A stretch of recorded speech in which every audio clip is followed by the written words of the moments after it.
오늘 본문은 하나님을 경외하는 자가 복이 있다라고 시작을 합니다. 영어 성경에 보면요, The Lord will bless you. 하나님께서 축복하실 것이다라고 이야기하고 있어요. 본문의 2절을 현대인의 성경으로 보면요, 하나님을 경외하는 자에게 주시는 축복은 그가 수고한 대가를 충분히 받을 것이고 행복하고 뭐 한다고요? 번영한다라고 얘기하고 있어요. 하나님을 경외하는 자에게 하나님께서는요, 그가 수고한 대가를 충분히 받게 하시고 이 땅에서 행복하고 번영한대요. 여러분, 이 말씀만 들어도 참 우리의 마음이 너무나 좋지 않습니까? 이 땅에서 행복하고 번영한대요. 그리고 수고한 대가를 받는대요. 사람은 누구나 다 대가를 받고 싶어 합니다. 리워드라고도 하고 보상이라고 하죠. 자기가 어떤 행동을 함에 있어서 그에 따르는 대가를 다 받고 싶어 합니다. 학생들이 시험 기간에 시험 공부를 열심히 합니다. 이 열심히 하는 이유는 무엇입니까? 좋은 점수를 받기 위해서잖아요. 공부를 열심히 하는데 난 좋은 점수 상관없어, 이런 사람은 없잖아요. 내가 열심히 하는 만큼 그 점수가 나와주길 바라는 마음이 있죠. 그리고 우리가 직장에서 또 사회에서도 일을 할 때도 내가 열심히 한 만큼 어느 정도 성과가 나오고 그 성과를 내므로 인해서 그에 따르는 적절한 보상이 회사로부터 또는 주어지기를 우리는 기대하고 바라는 마음이 누구나 다 있다라는 거죠. 가정에서도 마찬가지입니다. 우리 자녀들이 어떠한 행동을 한 다음에 꼭 뭐라고 얘기하죠? 여러분들 다들 오래되셔가지고 기억이 안 나실 수도 있는데, 그나마 제가 최근에 이걸 겪고 있으니까 말씀드릴게요. 나 잘했어? 나 잘했지? 이렇게 물어보잖아요, 아이들이. 그러면 그게 의도가 무엇입니까? 부모로부터 잘했어, 최고야, 이런 칭찬을 듣고 싶어 하잖아요, 아이들이.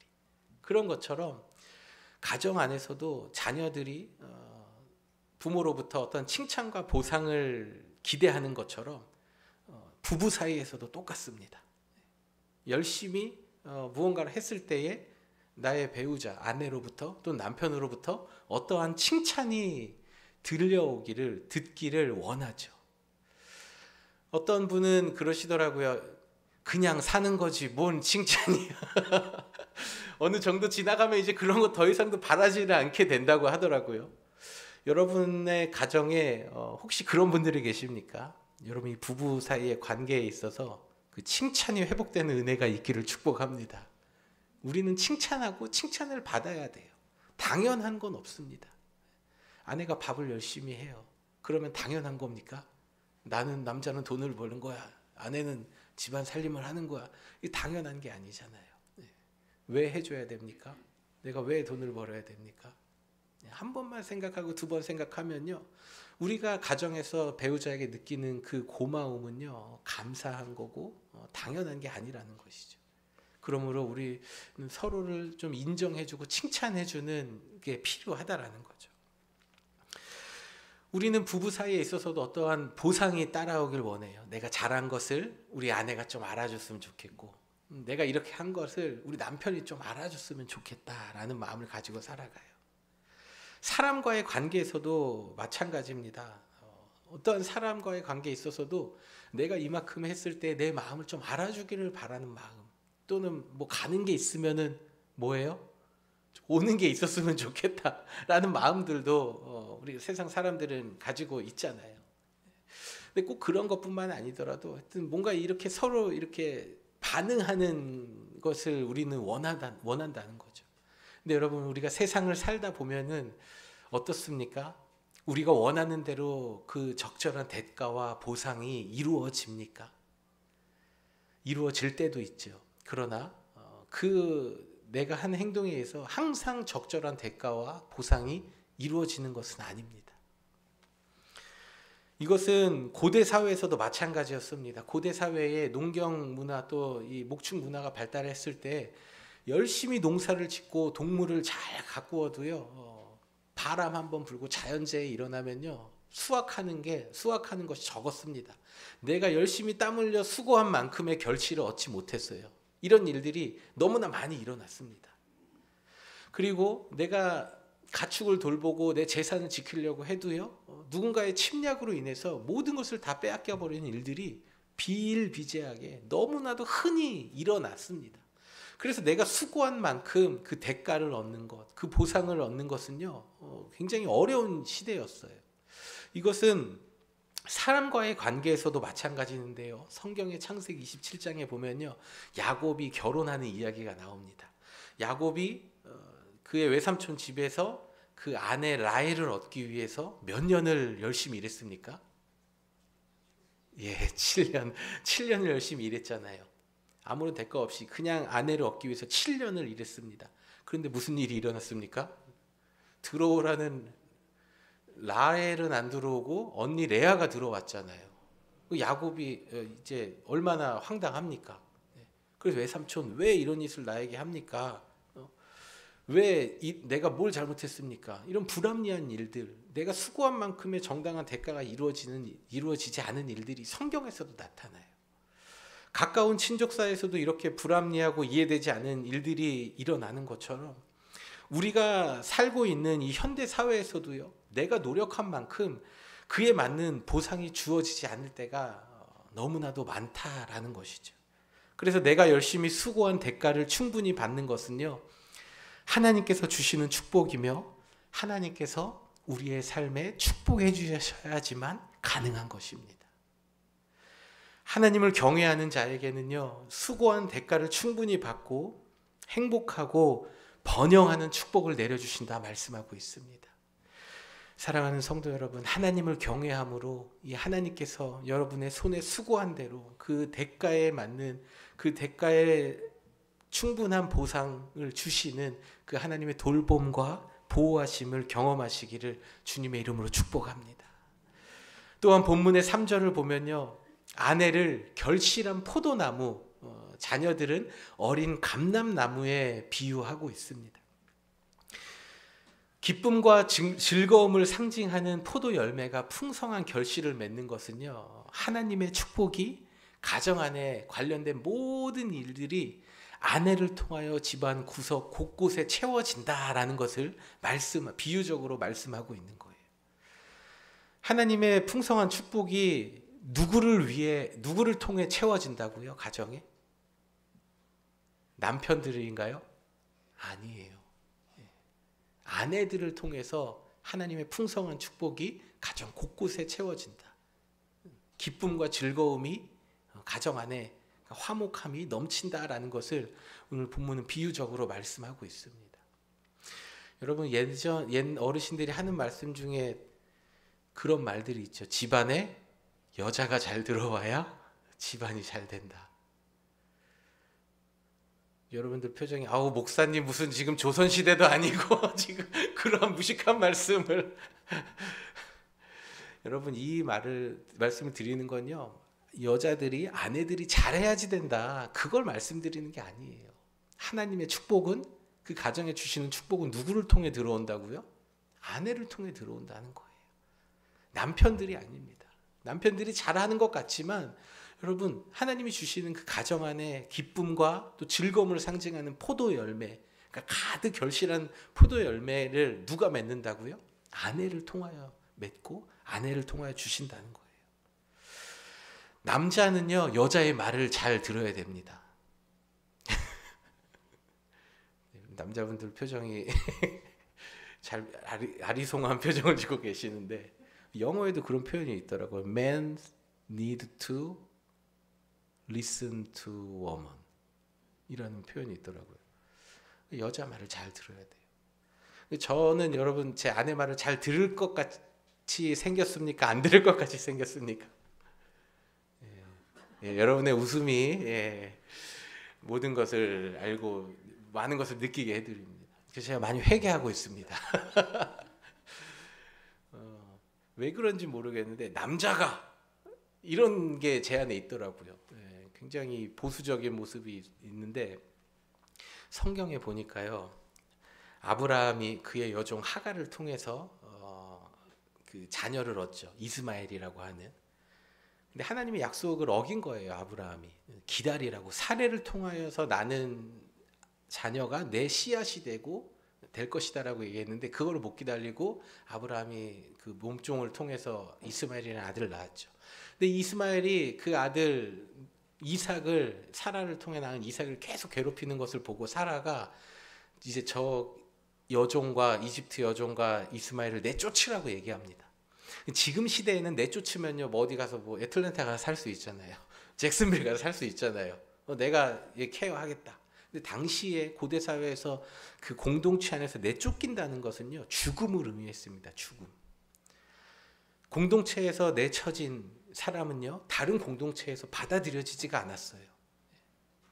공동체에서 내쫓김을 당한 사람은 다른 공동체에 들어갈 수 없었기 때문에 광야를 떠돌면서 굶어 죽거나 아니면 도적대나 그런 위험한 사람들을 만나서 목숨을 빼앗기는 일이 딱 이 두 가지의 경우밖에 없었습니다.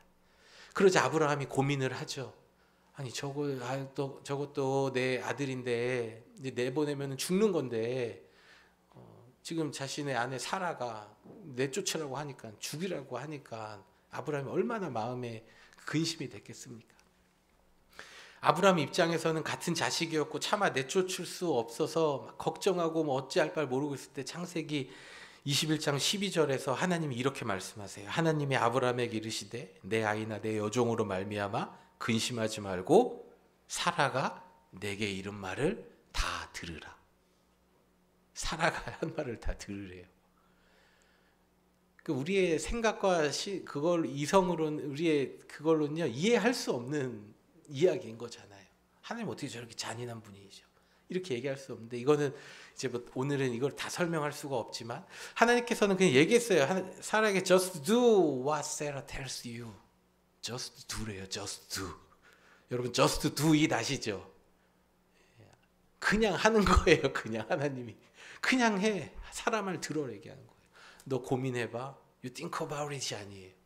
그냥 just do. 해라. 사람 말 들어라. 내쫓아라. 그래서 내쫓잖아요. 하나님께서 이스마엘을 다 돌보시고 또 커다란 민족을 이루게 하셨죠. 물론 하나님께서 아브라함에게 말씀하신 것처럼 성경은 우리에게 남자가 모든 것을 다 하라고 말씀하지 않아요. 여자의 말을 잘 들어라. 경청하고 귀담아 들으라는 것을 우리에게 말씀하고 있어요. 가정 안에 주시는 하나님의 풍성한 축복은요 남편이 지혜로워서 남편이 잘해서가 아닙니다. 남편이 잘해서 그 앞가림을 잘하고 살아가기 때문에 이 가정이 잘 흘러가는 게 아니라는 거예요. 아내를 통해서 곳곳에 그 풍성한 결실이 채워진다. 그것이 하나님의 방법입니다. 그러나 우리 아내된 분들 남편을 보면 어떠세요? 남편이라고 하죠. 혹시 남편이라는 용어 사용하시나요? 아니면 아내라고 하시나요? 아니면은 뭐 누구 엄마, 뭐 첫째 이름 부르면서 누구 엄마 이렇게 말씀하시나요? 아니면은 스윗하게 이름을 부르시는 분들도 계실지 모르겠어요. 근데 보통 우리 여자분들이 배우자를 이야기할 때 남편이라고 하잖아요. 근데 이 남편이 진짜 남편이에요. 남편. 내 편이 아니라 남의 편이에요. 남의 편. 내 편은 하나도 안 들어주고 내 말은 하나도 안 들어주고 다른 사람 이야기는 잘 들어주는 것 같은데 내가 이거 하자 그러면 어이! 가면서 여자가 이런 분들 설마 계시진 않겠죠? 혹시 계시면은 여러분 오늘 점심 드시지 마시고 회개하시길 바랍니다. 이 앞에 나오셔서. 남편이 내 편이 되고 내 말을 들어줘야 되는데 남의 편이 돼버린 거예요. 그러니까 아내들은 어떻게 돼요? 아내가 되는 거예요. 아내. 남편 아내 그냥 나도 아내 이렇게 되는 거예요. 가정 안에서 이런 일들이 참 얼마나 많이 일어나는 경우가 있는지 모르겠어요. 그러니까 서로 어떻게 돼요? 서로 마음은 있지만 점점 다른 길을 가는 거예요. 남편이 나의 말을 들어줘야 되는데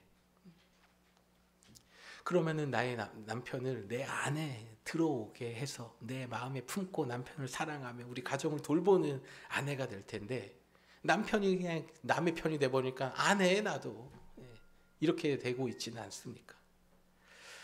포도나무의 가지가 잘 뻗어나가기 위해서는요 그 지지대가 필요합니다. 포도나무는 가지가 포도나무에서 가지가 쭉 뻗어나가서 그 지지대를 엮어서 열매를 맺습니다. 남편들은요, 이 아내의 가지가 잘 뻗어나갈 수 있도록 지지대의 역할을 해줘야 돼요. 그래서 많은 열매를 맺을 수 있도록. 아내가 많은 열매를 맺으면요, 풍성한 결실을 맺는다고 얘기해요. 그 풍성한 결실은 우리 안에, 우리 가정 안에 기쁨과 화목, 즐거움의 열매를 가져오는 것입니다. 또한 자녀들을 어린 감람나무, 올리브나무에 비유하고 있는데요. 올리브나무는요, 그 올리브나무에서 나는 그 올리브는 음식으로 우리가 알고 있죠. 음식으로 사용될 뿐만 아니라 그 올리브유에서 나오는 그 열매를 통해서 기름을 만들어요. 그래서 그 기름은요, 식용으로도 지금 쓰이지만 이 당시에 올리브유의 기름은 그 하나님의 성전, 그 회막을 밝히는 그 등불의 그 기름으로 사용되었습니다. 그리고 나무는요, 귀하게 사용되었는데 하나님의 전에 이 문설주, 이 문 틈 옆에 있죠. 사이드 그 테두리에 그 장식으로도 이렇게 사용됐고, 또 문을 만드는데도 이 올리브 나무가 사용되어졌어요. 우리의 자녀들이 이 올리브 나무처럼, 이 감람나무, 올리브 나무처럼 잘 자라주어서 우리가 살고 있는 이 사회 곳곳에서 귀하게 쓰임 받는 삶을 살아간다면 이것이 얼마나 큰 하나님의 축복입니까? 이보다 더 큰 축복이 어디 있겠습니까? 그러나 여러분, 또 이런 말이 있더라고요. 자식 이기는 부모 없다. 자식 이기는 부모 없다라는 말이 있더라고요. 내 마음과 내 뜻대로 되지 않는 게 자녀입니다. 좀 이것 좀 잘했으면 좋겠는데, 너는 좀 엄마 아빠보다 더 나은 삶을 살았으면 좋겠는데, 그러려면 이렇게 해야 되는데, 자녀들이 따라주는 자녀도 있지만 안 따라주는 자녀들도 있다라는 거예요. 그래서 자식은 내 마음대로 되지 않는다라는 말이 나온 것 같아요. 자녀가 잘 자라주고 올리브 나무처럼 그 열매는 귀하게 사람들에게 풍성함을 가져다 주고, 그 나무는 귀하게 쓰이는 것처럼 우리의 자녀들이 이 땅에서 귀하게 쓰임 받는 삶을 살아가는 것은 우리 부모의 마음과 의지대로 되는 것이 아니라 하나님께서 축복해 주셔야 되는 것입니다. 시편 127편에서는 여호와께서 집을 세우지 아니하시면 세우는 자의 수고가 헛되고 여호와께서 성을 지키지 아니하시면 파수꾼이 헛되이 깨어 있느니라 라고 말씀하고 있어요. 자녀의 잘됨은요, 나의 공로가 아닙니다. 우리 자녀들이 지금 잘 살아가고 있는 것 같으면요, 그것은 내가 잘해서가 아니라 하나님께서 그 복을 주시고 하나님께서 인도해 주셨기 때문이에요. 결혼 생활의 행복을요, 여러분 나의 공로라고 생각하지 마세요. 결혼 생활을 누군가가 아내 된 자들이 되든지 남편 된 자들이든지 누군가 하나가 잘해서 하는 게 아닙니다. 결혼 생활도 하나님께서 축복해 주셔야지 잘 되는 것입니다. 내가 뭔가 일을 잘해서가 아니에요. 시편 126편의 7편에 말씀하고 있잖아요. 여호와께서 그 성을 지켜주시지 않으면 그 성은 무너진다. 모든 것이 헛되다라고 말씀하고 있는 것을 여러분 믿으시길 바랍니다. 더 나아가 예수님을 믿지 않는 사람은 당대에는 잘 되는 것 같습니다. 아주 그냥 명성도 자자하고 대단한 재물을 얻기도 하고 잘 되는 것 같아요. 그러나 여러분, 이 세상을 보십시오. 당대에 많은 부를 이루고 명성을 얻은 사람도요, 그 자녀 후손으로 내려오면서 2대로 가고 3대로 가면서요, 점점 망가지는 것을 봅니다. 그 자자손손이 더 잘되고 뻗어나가야 되는데 자꾸만 어떠한 뉴스에 등장을 해요. 어떤 사회적인 이슈를 만들어내요. 어떤 그런 문제들을 계속 일으키는 삶을 살아요. 이것이 우리가 뉴스로만 접하지만 뉴스에 접하지 않는 그 더 엄청난 일들이 얼마나 많이 일어나겠습니까? 그러나 오늘 본문의 5절과 6절을 보면요, 예루살렘의 번영을 보며 내 자식의 자식을 볼지어다 라고 말씀하고 있어요.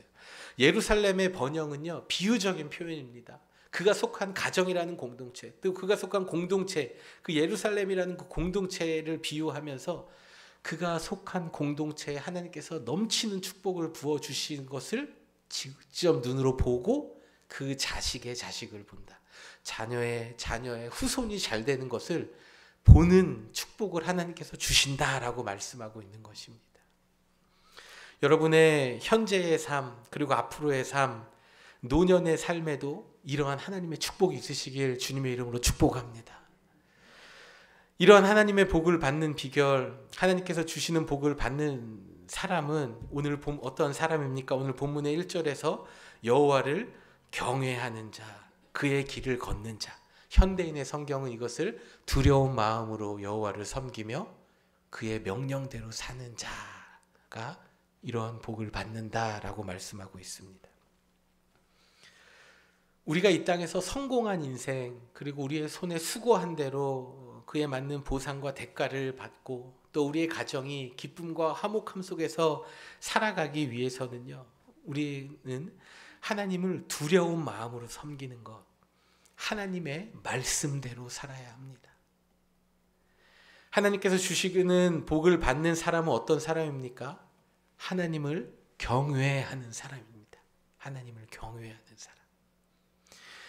경외라는 단어는요, 창세기 22장에 처음 나와요. 22장 12절을 보니까 하나님께서 정말 무서운 말씀을 하세요. 22장 12절에 여호와께서 이르시되 내 아들 내 사랑하는 독자 이삭을 데리고 모리아 땅으로 가서 내가 내게 일러준 한 산 거기서 그를 번제로 드리라. 참 무시무시한 말씀을 하시죠. 네. 아브라함이 그의 사랑하는 아들 독자 이삭 한 명이에요. 독자예요. 그리고 그 자신의 대를 이어야 돼요. 그 독자를 하나님께서는 번제로 바치라. 번제는요, 그 살아있는 짐승의 배를 가르고 그 피를 흘리고 그 피를 다 태워서 하나님 앞에 그냥 통째로 태워서 올려드리는 제사예요. 아브라함이 번제로 드리라고 했을 때 어떤 생각이 들었을까? 정말 끔찍했을 것 같아요. 번제가 뭔지 몰랐으면 번제가 뭐야 그랬는데 직접 배를 갈라요. 그리고 그 피를 다 불에 태워서 하나님께 올려드리는 거예요. 근데 그 제물이 뭡니까? 자신의 아들이라는 거예요. 하나밖에 없는 아들. 근데 아브라함은 어떻게 합니까? 정말 말도 안 되게 번제단에 이삭을 눕히잖아요. 네. 그리고 칼을 높이 들어서 이삭을 배를 가르려고 할 때에 하나님께서 급히 천사를 보내요. 22장에서 또 이렇게 말씀하시죠. 그 아이에게 손을 대지 말라. 내 손을 대지 말라. 그에게 아무 일도 하지 말라. 내가 내 아들 독자까지도 내게 아끼지 아니하였으니 내가 이제야 내 하나님을 경외하는 줄 아노라. 하나님 이렇게 말씀하셨어요. 성경에 처음 등장하는 그 경외는요, 하나님 말씀 앞에서 내가 할 수 없는 일이지만 그것을 해내는 것이 바로 하나님을 두려워해서 하나님 앞에 순종하는 그 경외하는 신앙이라고 말씀하고 있어요. 하나님을 경외하는 사람은요, 내 생각과 판단으로 이해되지 않고 또 그것이 너무 좀 불합리하고 말도 안 되는 이야기로 들려올 수도 있어요. 아브라함 시대 때 여러분 이게 가능한 거라니까. 뭐 인신제사입니까 이게? 사람을 제물로 바쳐요? 그런 일들이 이미 고대 사회에서 있었어요. 말도 안 되는 일이었죠. 다시 우리의 현대 사회를 보면요, 하나님께서 어쩌면 오늘 우리에게 지금 이 시대의 그런 시대의 정신과 또 문화, 그 흐름 가운데에서 말도 안 되는 것을 요구하실 수 있다라는 거예요. 모든 사람들이 예배드리는 것을 가볍게 여기는 이 시대에 목숨 걸고 예배의 자리에 있을 것을 우리에게 요구하실 수도 있어요. 모든 사람들이 먹고 사는 문제에 힘들어하고 경제로 인플레이션으로 적은 수입으로 또 비싼 물가로 고유가 시대로 힘들어하는 이 시대에 하나님께서 어쩌면 우리에게 네가 가지고 있는 모든 재물을 나에게 바칠 수 있느냐 말씀하실 수도 있어요. 하나님은 때로는 우리의 마음 가운데에 우리가 할 수 없는 것들을 말씀하실 수가 있다라는 거예요. 근데 우리는 어떻습니까? 하나님을 너무 젠틀한 하나님으로 섬기고 있어요.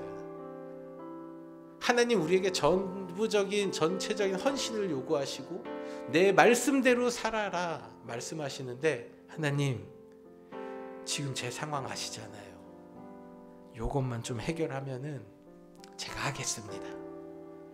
하나님 지금 이 문제만 어떻게 해결해 주시면요 제가 하겠습니다. 하나님 지금 좀 상황이 이런데요, 하나님 뭘 좀 보여주시면 제가 하겠습니다. 이것은 하나님을 경외하는 신앙이 아니라는 거예요. 하나님 우리에게 그걸 말씀하십니다. 하나님을 경외하는 신앙은요, 그의 독자 아들 이삭을 제물로 바치라는 그 말도 안 되는 명령 앞에서 just do it 하는 거예요.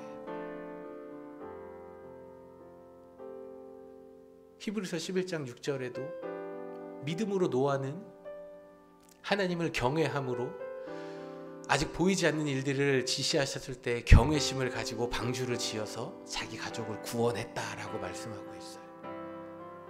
하나님께서 우리에게 원하시는 것은요, 보이지 않아도 믿음을 가지고 하나님 말씀 앞에 순종하며 나아가는 것입니다. 하나님께 복을 받는 사람은, 하나님을 경외하는 사람은 어떠한 상황에서도 하나님을 믿고 따라가는 사람입니다. 하나님을 경외하는 사람은 그 무섭고 두려운 하나님 말씀 앞에서 just do it, 순종의 걸음을 내딛는 사람이 바로 하나님을 경외하는 사람입니다. 이런 하나님을 경외하는 사람에게 하나님께서는 오늘 네가 손에 수고한 대로 너는 대가를 받을 것이다. 너의 가정이 풍성한 결실을, 아내를 통하여 풍성한 결실을 맺어 화목함과 기쁨과 즐거움이 넘치는 기쁨이 너의 가정 가운데 있을 것이다. 그리고 너는 이 땅을 장수하면서 내 자녀가 자자손손이 잘 되는 그 축복을 볼 것이다 라고 말씀하고 있습니다. 사랑하는 성도 여러분, 우리 함께 이 하나님의 축복을 받아 누리는 우리가 되기를 원합니다. 우리가 이 땅을 살아가면서 우리가 하나님께서 주시는 그 축복 가운데에서 살아가며 우리 성도님들의 삶에 그 주시는 축복을 바라보며 그 복 주시는 하나님을 바라보는 것, 그것이 목회자로서의 큰 기쁨 아니겠습니까? 저는 우리 사반 한인 장로교회 모든 성도님들, 또 이 자리에 함께 예배드리는 우리 모든 성도님들의 삶이 이 하나님이 주시는 이 축복 가운데 살아가시기를 간절히 축복합니다. 그러기 위해서는 우리 뭐 해야 돼요? 경외해야 돼요. 하나님 두려운 마음으로 예배 열심히 드리고, 하나님 경외하는 마음으로 그냥 하나님 높여드리고 찬양하고, 하나님 경외하는 마음으로 우리의 삶 속에서 힘든 일이 있지만 하나님 말씀을 늘 가까이 하는 삶, 그런 사람에게는 하나님께서 세상에서 얻을 수 없는 하늘의 복을 내려주시는 것입니다.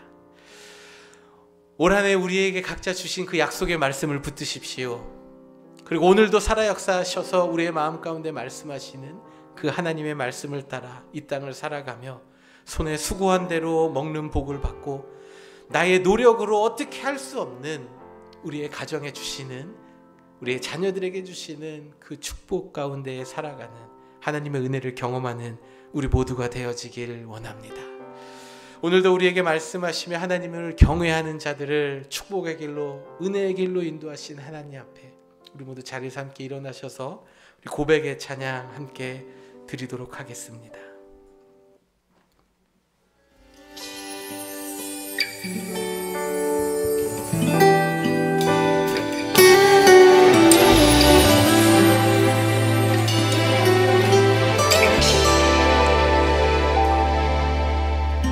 주 나의 모습 보네,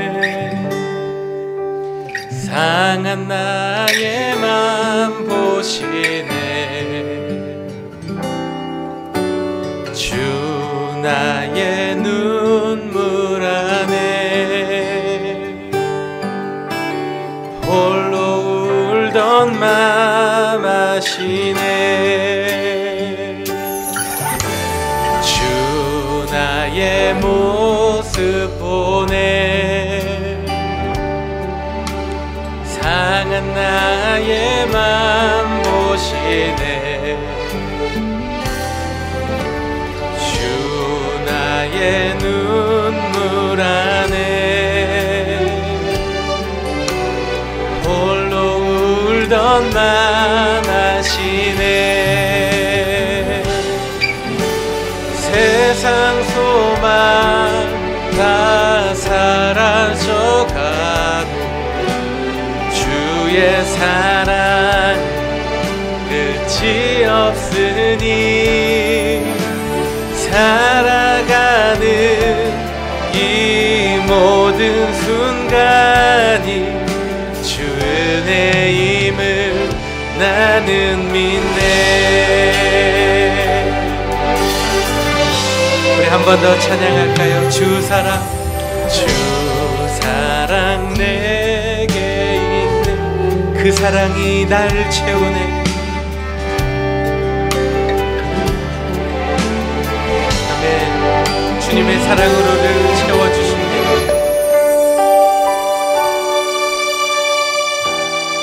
주님의 은혜로 우리를 붙드십니다. 그 은혜로 날 세우네.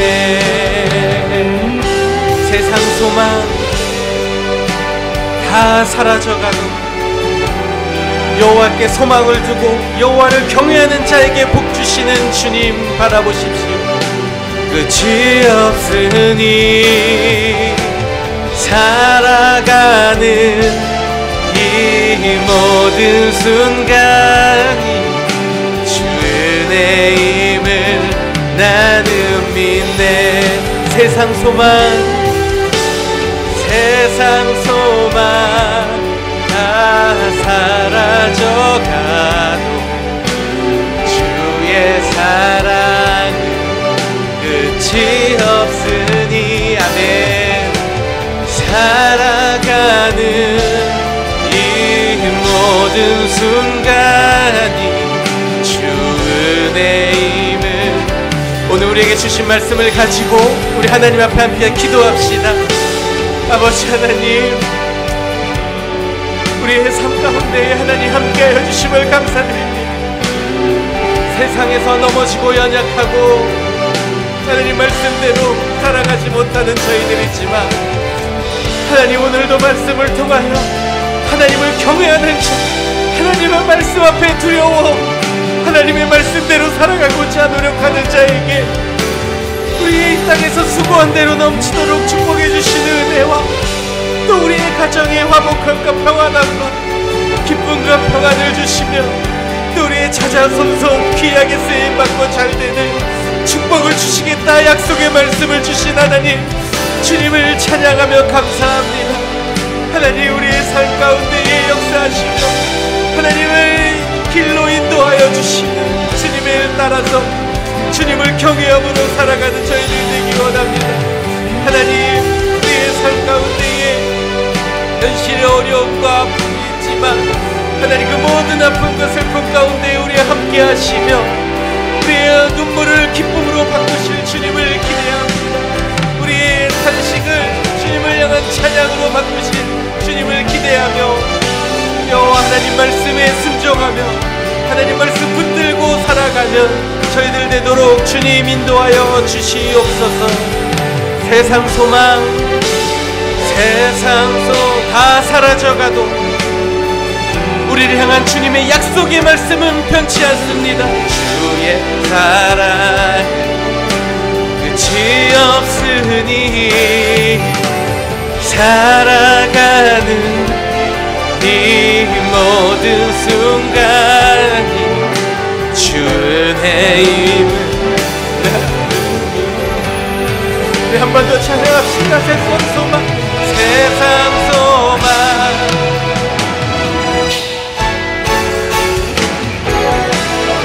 주의 사랑 끝이 없으니 살아가는 이 모든 순간이 주 은혜임을 나는 믿네. 세상 소망 다 사라져가도